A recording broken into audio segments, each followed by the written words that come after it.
Sneako has officially collected every infinity stone of internet ideology. We done watched this go from red pill to blue pill to black pill. At this point, I think he's probably taking the Flintstones vitamins, taking every pill on the goddamn rainbow. But one thing I never thought I'd see Sneako do is finally get up off Andrew Tate's pogo stick. Because with Andrew Tate facing these new charges, Sneako's not doing the regular, oh, well, we don't know the full story, we need to wait till more comes out. No, this is actually alluding to he thinks Andrew Tate is guilty, which is crazy coming from Sneako because he's been defending this man for years. Has Sneako finally developed the skill to think independently? Probably not. Either way, this breakup is fucking hilarious. Today we're gonna be reacting to the Free Tate protest proved Sneako right. Also, I would like to apologize for my absence in the past couple of days, but I was unfortunately struck with food poisoning. And yeah, I was fighting for my life. But I feel better now. We're back.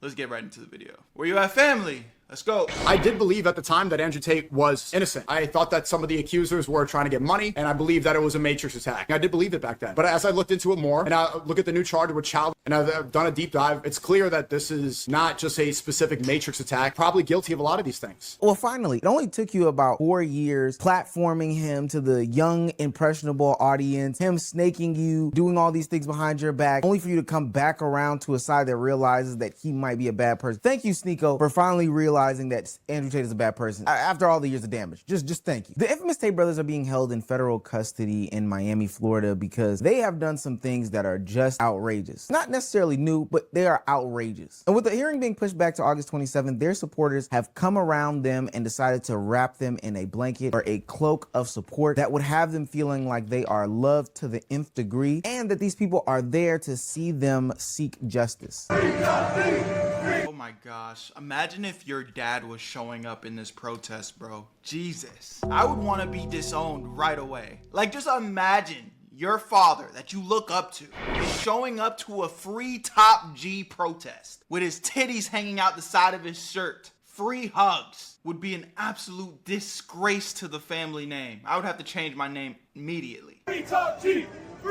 Look at this group of losers. It's just the most embarrassing thing that I've ever seen in my life. This rally literally turned into people bringing testosterone shots outside, people doing push-up contests to show how masculine they are. The lawyer of Andrew Tate and Tristan Tate cutting a promo front and center because he needs some sort of attention. It's a really weird and interesting sight. Nothing what a democracy looks like, and that is what the UK looks like now. It is a fallen regime. It is a despotic state. It is a state that hates men. Do you have to have the Andrew Tate haircut to be a part of his entourage? Like, everyone's rocking the bald and beard vibe. Is that like an entry-level requirement to be around the Tate bros? And that hates Christianity, that hates masculinity, and that hates Andrew and Tristan Tate. And of course, this hosted the usual loser suspects of people that you would think would be supporting Andrew Tate. Of course, Myron Gaines is out there on the front lines showing his support for his guy, Andrew Tate, and Tristan's situation. You also have fellow Red Bull Top G Justin Waller out there supporting his guys, the Tate brothers, you know, standing in arms with them. But there is a name that is not out there with them. Arguably one of the more impactful names in all of Andrew's whole career, and that's Sneako. Sneako is at home realizing in real time that ultimately the things that he has done has been disgusting by supporting Andrew Tate and Tristan Tate based off of the charges being levied against him and all of the evidence that is piling up. And honestly, I think Sneako's whole assessment on everything, the charges and the protests, kind of summarize exactly where the state of the Red Pill community is. And I think Sneako, who for what it's worth is one of the biggest supporters and backers of the Red Pill community during its rise and ascension, and has a great assessment on the overall state of the Red Pill community. From the charges to the protests, he puts it pretty soundly exactly where the Red Pill community is. If you're new to this and you haven't already, please hit that subscribe button. It's gonna go a long, long way back into. Earlier, I was kind of blinded by, you know, the idea that we're speaking truth,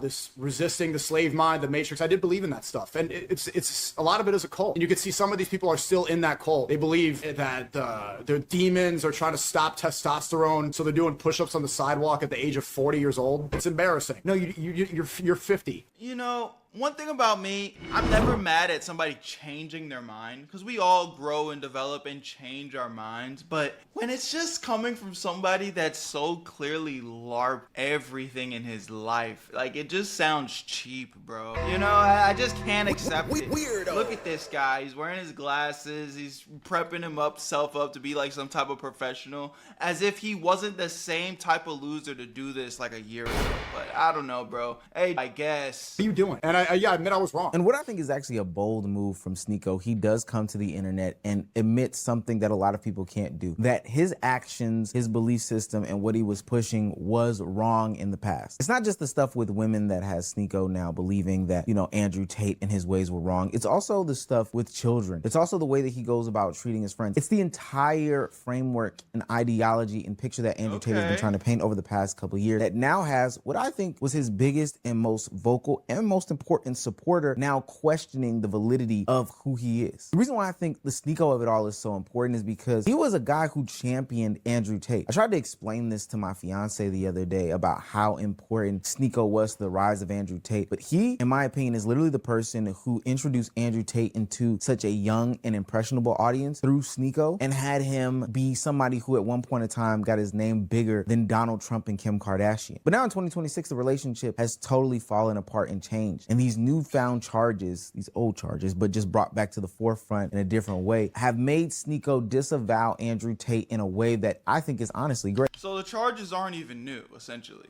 That's kind of crazy. So the same charges, what's making you change your mind now if it's the same charges, essentially? And so now, as Sneako is sitting at home watching these losers do this protest for Andrew Tate, he can only sit back and reflect, because maybe a year ago, he would have literally been on those same front lines doing the same push-ups, having the same cardboard signs, cutting the same promos, a guy who should be going to jail for a long time based off these charges. I should have known that like this event was gonna draw so many like cop chases. Bro, people showed up. I told you them just done, bro. I told you the red pill is dead. You know how much pushback I got for that? When I said the red pill is dead, they all started crying. This is proof. This protest here, and why I wanted to do the stream, is to show you this is the finale of this red pill cringe era. Who hate women and don't really have any sort of universal idea. The red pill is dead. It's done. Now, for what it's worth, Sneako, you did bring these guys to the forefront. Yeah, like, bro, calm down. Calm down.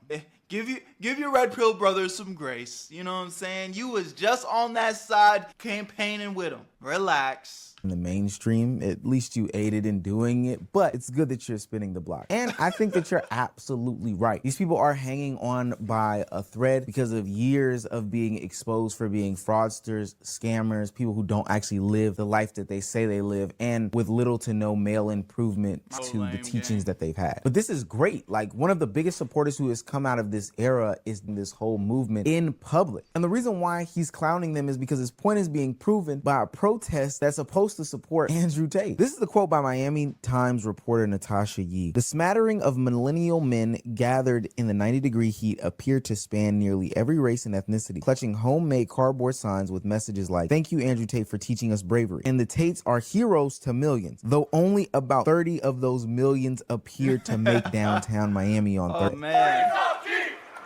Andrew Tate is not, as far as I'm aware, he hasn't been proven guilty of anything. He has not been convicted. So I'm here. Look at this guy, bro. This is somebody's father. Like, just embarrassing. Pathetic. Why? Like, bro, Andrew Tate doesn't know you. He doesn't care about you, gang. Here to defend a man who defends men all around the world. Now, to be fair to Andrew Tate, he didn't tell the clowns to come out to support him. He did not tell the people to come and do the protest to be a shit show. All he asked for was his fans and his supporters, his true supporters, the true people that believe in the top G, to come out and support him and do a protest. Now, ultimately, are his fans and supporters clowns? Maybe that's true. If you look at the clips or any sort of writing about this protest, it's clear as day that more people that were involved were probably there for some sort of viral moment of it all. Then the captain came down last night and he was looking him in the eye like he wanted to hit me with a billy club. I said, "Are we okay?" I said, "Man to man, you understand I'm their attorney. I have a right to be here. Like, you understand that we're litigating for them, and you understand that we're going to shine a light into this prison. And yeah, this, yeah, that, yeah, this, you know, all fat gut hanging over his belt. They're all a bunch of fat asses in there with no lives, and they're all broke and they hate us, and that's just the way it is." I don't even think that that's a real... Like, I would imagine that I wouldn't want my lawyer talking like this. You know, if I want my lawyer to be moving like Young Thug's lawyer, Brian Steele. Quiet, silent, but deadly. You feel me? Like, what is this guy doing? lawyer. I think that that's just some bodybuilder that they put inside of a suit and told him to wear sunglasses. What's funny to me is that like all of this contradicts a good bit of the teaching that Andrew Tate and Tristan Tate have been trying to display for the past couple of years. Them doing synchronized push-up protest and then putting in a tweet, this is what the Matrix fears, is some of the weakest shit I have ever heard. Mind you, these are the people that talk about the wokeness of the world and they criticize like all the BLM protests and all the marching that they did, but literally these guys look like fists outside doing this stuff. And then what's embarrassing about all of this is the numbers in it of it all. Now, mind you, I do think that Andrew Tate, the Red Pill movement, you know, Myron, Justin Wall, all these people associated with it do have a bunch of different supporters. But for whatever reason, anytime these... Yeah, one of them being fucking EDP. I feel like this is a perfect example of who is really rallying behind Andrew Tate and who's truly inspired and thinks like, oh yeah, this guy is the Messiah. You know what I'm saying? And surprisingly enough, Sneako made it onto this list as well. But EDP has a list of real niggas. And guess who's at the top of this list? I want to introduce you guys to the real gangsters of the internet, you know what I mean? First up, we got Andrew Tate. He likes to preach about women not being equal because they're not equal. Next up, we got my man Donald Trump. Weirdo. We got my man Joe Rogan. This guy's a beast, man. I love this bald-headed ass, you know what I mean? We got Fresh and Fit in his podcast. Is it a surprise that we just have all the loser Avengers? I mean, Andrew Tate, Fresh and Fit Myron, Sneako, his brother, Donald Trump, I don't even know this girl's name, but I remember this girl that was like pushing for women being bad or some shit. He's always shitting on women. Yeah, I love that. Andrew's brother, so yeah, that's enough said. On to my main Nick Ben Shapiro. Listen to him and you'll be great in life. Sneako, guy as cool as Sneako, if you're watching this shit, come on out to Vegas, man. I'll treat you to some tacos. Yeah, go link with your biggest supporter, Sneako. Next up, we got Pearl Davis. Love this hoe because she shits on women and she is a woman, you know what I mean?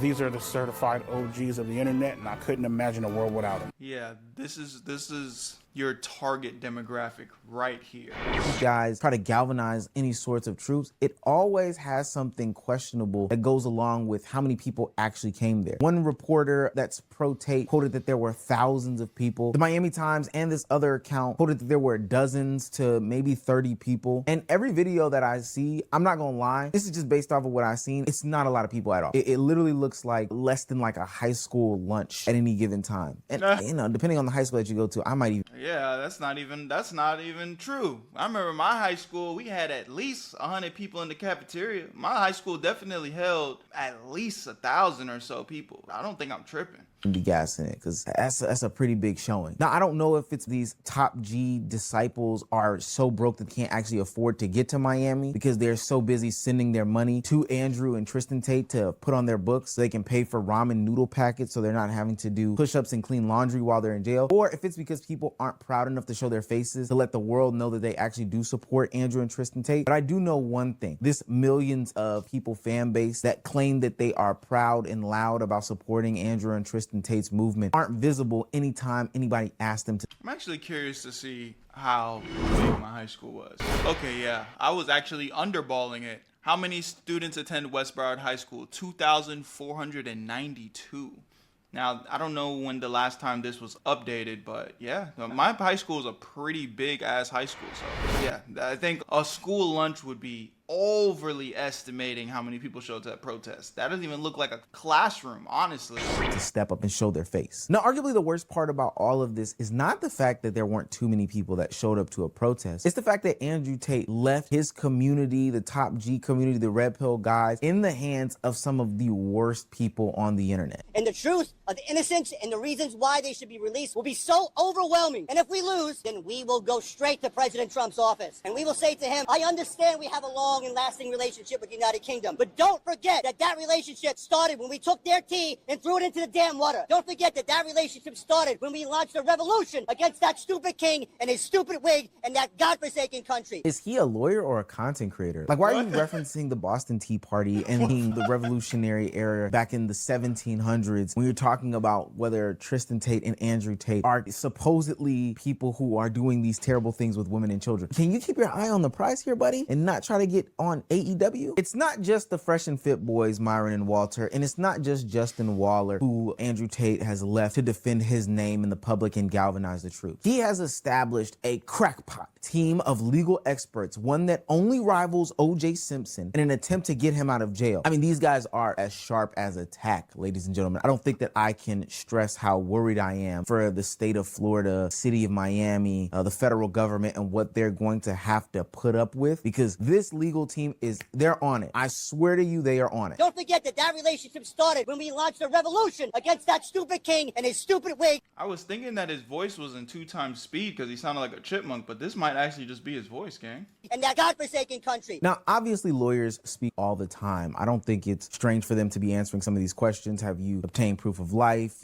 Talk to them, see how their headspace is doing, all that stuff. That's your job as a lawyer. But it looks like their lawyer is more concerned with becoming a main character. Look at how he's like intentionally going for these jokes because he wants Buddy in the free hug shirt to cheese it up and laugh. And yeah, this, yeah, that, yeah, this, all fat, gut hanging over his belt. They're all a bunch of fat asses in there with no life, and they're all broke, and they hate us, and that's just the way it is. He's more worried about impressing these guys and playing the court of public opinion for ultimately losers who are going to ride for Andrew and Tristan no matter what, than doing things that, I don't know, would probably help them get out of jail, like hitting them in some sort of good light publicly. But ultimately, you just look like one of the D-bags who is on their payroll and who acts just like them. We've seen recently in court when it comes to Chud the Builder, how these actions from your team outside of court can help play into how the judge accepts narratives and stuff like that. So I don't know if it's a great idea for these dudes to be going around. Yeah, calling them fat asses, like, whoa. I don't think the judge is gonna like that. Gallivanting and having the greatest time with Myron and Walter from Fresh and Fit, trying to get the laughs and chuckles from these idiots on the street as a way to get,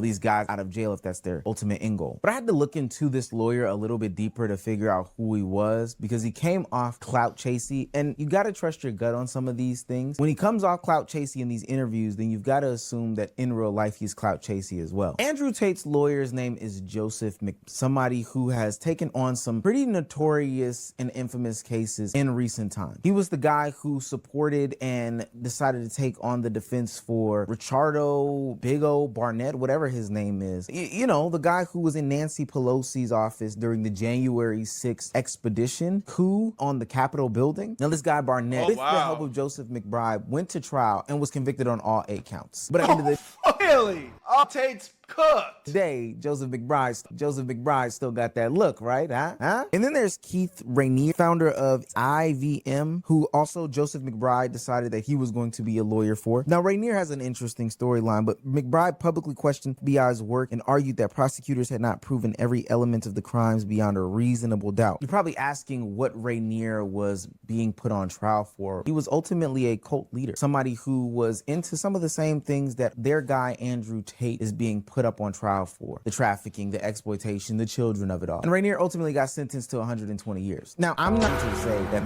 Yeah, Tate, hey, this might be your wake-up call. You might need to start looking into a new lawyer again. You're definitely not beating the case, brother. McBride is a bad lawyer at all. What I'm trying to say is the optics of it all. Andrew Tate and Tristan Tate decided to go get a lawyer who has been responsible for defending a guy on the January 6th trial and for this guy who is a cult leader. I mean, if you're walking like a duck and quacking like one, you might as well go get a duck farmer. I did believe at the time that Andrew Tate was innocent, but as I looked into it more, probably guilty of a lot of these things. So from the protesters to the vocal supporters like Myron and Walter, all the way up to Andrew Tate's lawyer, it looks like this is a clown show for the Tate brothers. And it's a great thing that it's now being called out by Sneako. For the past few years, Andrew Tate, Tristan Tate, Myron, Walter, Justin Waller, and anybody else that is still associated with the Red Pill movement have been put to question over the validity of their takes and their thought processes and reasoning and advice, and to the validity of the Red Pill movement as a whole. People question if these people were actually getting any help, if there was any real brotherhood behind it all, and in a situation in which they could have proved that there was some sort of camaraderie and strength in numbers and power in what they were actually teaching, you actually get a